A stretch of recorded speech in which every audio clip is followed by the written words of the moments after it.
Jadi virus corona ini adalah jenis baru dari coronavirus yang menular ke manusia.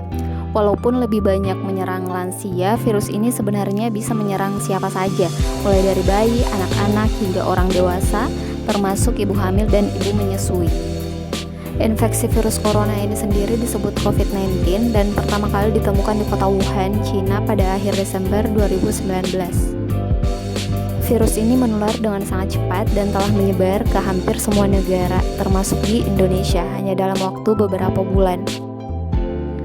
Hal tersebut membuat beberapa negara menerapkan kebijakan untuk memberlakukan lockdown dalam rangka mencegah penyebaran virus corona. Di Indonesia sendiri diberlakukan kebijakan pembatasan sosial berskala besar atau PSBB untuk menekan penyebaran virus ini. Coronavirus adalah kumpulan virus yang bisa menginfeksi sistem pernafasan.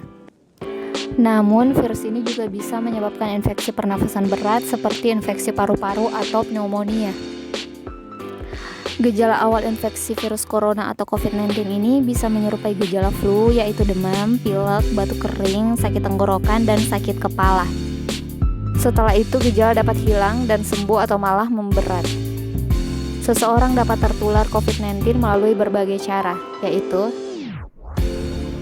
yang pertama, tidak sengaja menghirup percikan ludah atau droplet yang keluar saat penderita COVID-19 batuk atau bersin. Yang kedua, memegang mulut atau hidung tanpa mencuci tangan terlebih dulu setelah menyentuh benda yang terkena cipratan ludah penderita COVID-19. Kemudian yang ketiga, kontak jarak dekat dengan penderita COVID-19. Untuk mendiagnosa virus corona atau COVID-19 biasanya menggunakan beberapa pemeriksaan di antaranya. Yang pertama yaitu dengan menggunakan rapid test untuk mendeteksi antibodi, imunoglobin M dan imunoglobin G yang diproduksi oleh tubuh untuk melawan virus corona. Yang kedua yaitu menggunakan swab test atau tes PCR untuk mendeteksi virus corona di dalam dahak.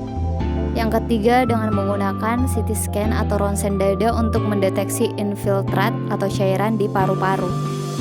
Infeksi virus corona atau COVID-19 belum bisa diobati, tetapi ada beberapa langkah yang dapat dilakukan dokter untuk meredakan gejalanya dan mencegah penyebaran virus, yaitu yang pertama, merujuk penderita COVID-19 yang berat untuk menjalani perawatan dan karantina di rumah sakit rujukan. Yang kedua, memberikan obat pereda demam dan nyeri yang aman dan sesuai dengan kondisi penderita. Kemudian yang ketiga, menganjurkan penderita COVID-19 untuk melakukan isolasi mandiri dan istirahat yang cukup.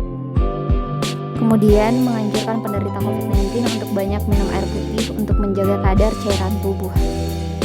Pada kasus yang parah, infeksi virus corona bisa menyebabkan beberapa komplikasi seperti berikut. Yang pertama bisa menyebabkan pneumonia atau infeksi paru-paru. Kemudian yang kedua bisa menyebabkan infeksi sekunder pada organ lain. Kemudian yang ketiga juga bisa menyebabkan gagal ginjal. Yang keempat bisa menyebabkan acute cardiac injury. Kemudian yang kelima bisa menyebabkan acute respiratory distress syndrome. Kemudian yang keenam bisa menyebabkan kematian. Untuk mencegah terjadinya penularan COVID-19 ini, yang pertama diterapkan physical distancing, yaitu menjaga jarak minimal 1 meter dari orang lain dan jangan dulu keluar rumah kecuali ada keperluan yang mendesak.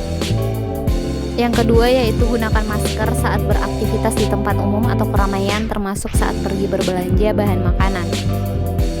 Yang ketiga yaitu rutin mencuci tangan dengan air dan sabun atau hand sanitizer yang mengandung alkohol minimal 70%, terutama setelah beraktivitas di luar rumah atau di tempat umum. Kemudian jangan menyentuh mata, mulut, dan hidung sebelum mencuci tangan.